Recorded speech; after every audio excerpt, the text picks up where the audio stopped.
Arrest me burg me afat 60 ditor ka vendosur gjykata e shkallës së parë të rrethit gjyqësor Fier në kuadër të operacionit policor për goditjen e skemave piramidale online dhe detyrim paraqitje për dy kamarierët Emanuel Taulau dhe Flavio Mukaj.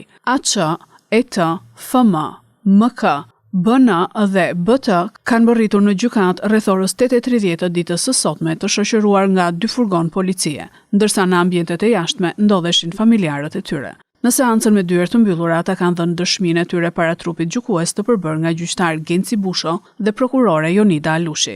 Seanca është ndërprer pas gati 3 orësh, ndërsa vendimi është dhënë në orën 14:30. Mësohet se para tokave të zeza 6 të akuzuarit kanë thënë se janë viktima të situatës. Ndërkohë për mediat, nëna dhe tezja një prej të arrestuarve, kamarierit Emanuel Taulau, ka pohuar se nuk e dinin që kjo ishte e gabuar. Ja dhash vetë lekët djalit, ka thënë nëna Emanuelit. Jo, as nuk dim asgjë. Bilu habitë, çfarë?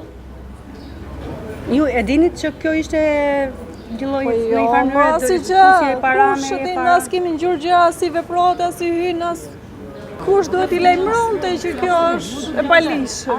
Çfarë them?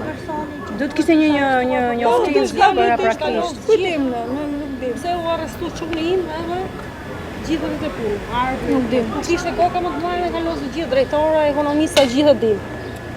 Sa kohë kishte që kishte fut para djalit juaj që përfshinë të skemë? Unë ja dhash lek, thash losi gjithë tjerë. Si kesh lek për vete? Nuk e di 3 muaj. Mbi 6 të akuzuarit rëndojnë akuzat skema piramidale online dhe mashtrim kompjuterik. Ndërkohë operacioni Bluve të Fierit vijon dhe pritet që në ditët në vijim të ketë edhe arrestime të tjera, ndërsa në kërkim janë dhe çifti bashkëshortëve ESH dhe ASH. Operacioni ushtri në disa qytete përfilloi dhe u finalizua në qarkun Fier, ku rezulton edhe numri më i lartë të mashtruarve veçanërisht në Lushnjë dhe Divjak, ku pjesë e skemës kanë qenë edhe punonjës të administratës shtetërore.